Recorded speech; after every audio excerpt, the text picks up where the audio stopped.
The one-pot meals you asked for in a rice cooker, in which I tested every grain I can get my hands on. They tell me they'll all come out perfect. Sounds suspicious.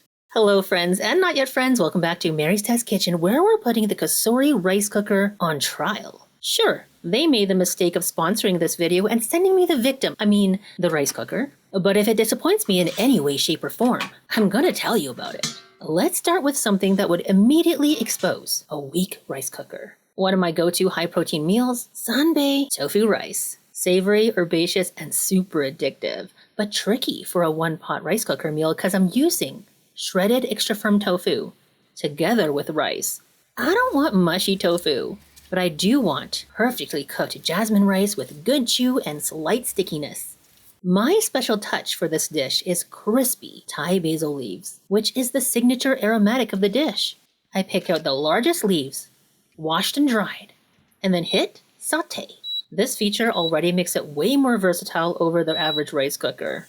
Add oil, and then the Thai basil leaves.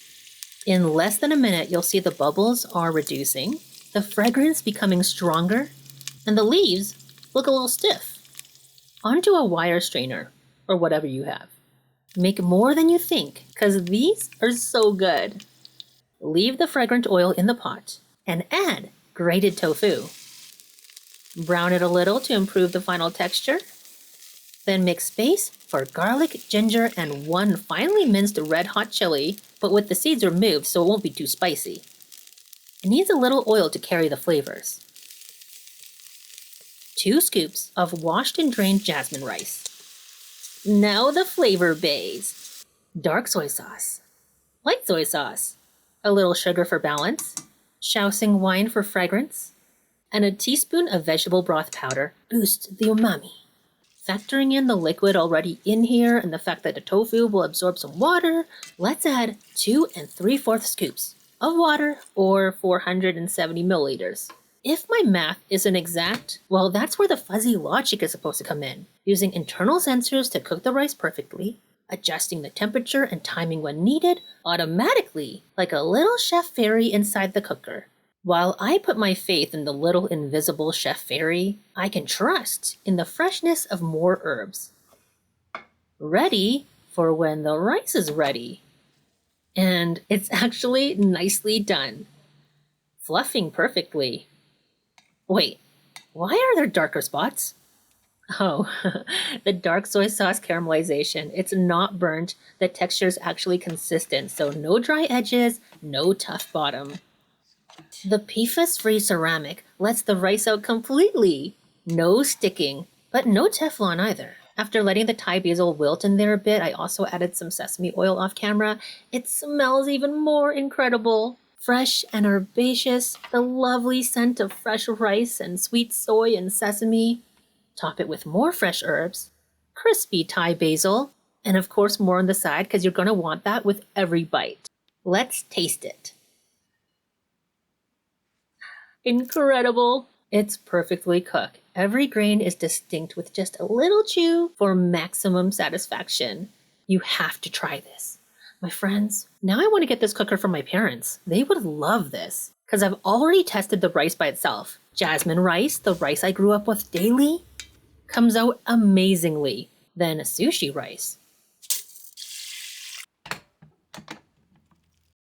Magnificent. Black rice for even more antioxidants. Stunning. Quinoa comes out fluffy magic. Farro. Excellently chewy, way better than my stovetop version. Pot barley? The best I've had. I never knew barley could be this way. Wait, am I going to be the healthiest person in the world now? Because it can do all this.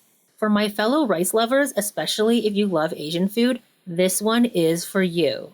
But Mary, you say, people love rice all over the world. Like Mujadara. Tricky for a rice cooker because it's rice and hearty lentils. The size difference alone. But this dish starts with onion. They'll turn sweet, caramelized, and a little crispy. Out of there for now. For extra flavor, and to the purists, please excuse my meddling, I'll add a 1/4 cup of cashews to toast in the residual heat and oil. In a minute, the toasty aroma takes over, and I can scoop them out to cool. Then 1 scoop of brown basmati rice, which I measured and then rinsed, directly into that fragrant oil. The drained green lentils, a bit of salt, and vegetable broth powder. And 4 scoops of water, which is my guess for how much everything needs. A little stir for good luck, and away she goes. A select brown rice. You can choose long grain, short or medium, or porridge. Even the texture you want, soft, regular, or hard. I'm just guessing, so I'll go for regular. And again, the cooker is supposed to figure it out from there. In the meantime, I'm going to figure out some yogurt sauce. And what do you know? The cooker finished without me. It's been keeping warm for a few minutes. Inside, cumin for a final touch. Let's test it. The rice is chewy and delicious. The lentils are also nicely done. Not mushy, but also not hard. Just perfectly cooked through. I cannot emphasize how satisfying the chew is. I'll mix in half the sweet onions. Top with more. And toasted cashews. Yogurt sauce. My friends, I'm so excited. Incredible. This is delicious and so satisfying. Hearty, but balanced and fresh. I do, however, want to tweak the recipe a little to see if I can get the brown basmati rice a little more defined, which is fine, because I'm definitely going to be making this regularly. And with all this fiber, I'll be regular indeed. So dinner's sorted. But what about breakfast? You could use the delay cook function to make your oatmeal or congee ready for you in the morning. Put your ingredients in at night, set the delay, and it'll cook automatically. However, today, I'm making breakfast parfaits from the included recipe book. Ingredients go in,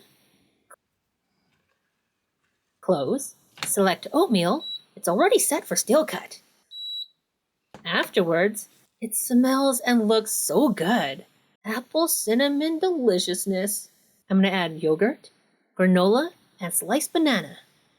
Magnifico. Dang it, I really thought I was going to have more bones to pick, but I am loving this thing. It's so misleading on the website though. They call it a rice cooker. Excuse you? I made dumplings, steamed and crispy versions, potatoes, sweet potatoes. It even does soups, stews, and braised dishes. The Kasori so-called rice cooker is actually a really great value. It's at a $99 price point, and if you're anything like me, it's going to save you a lot of time while helping you make healthier meals with whole grains and legumes. Check out the link in the description to snag your own, or scan the QR code on the screen. Remember, the recipes for today are going to be all in the pinned comment and or the video description. And I want to thank you so much for watching this video, my friends, and thank you to Kasori for sponsoring the video, helping me make more experimental videos to come. Bye for now!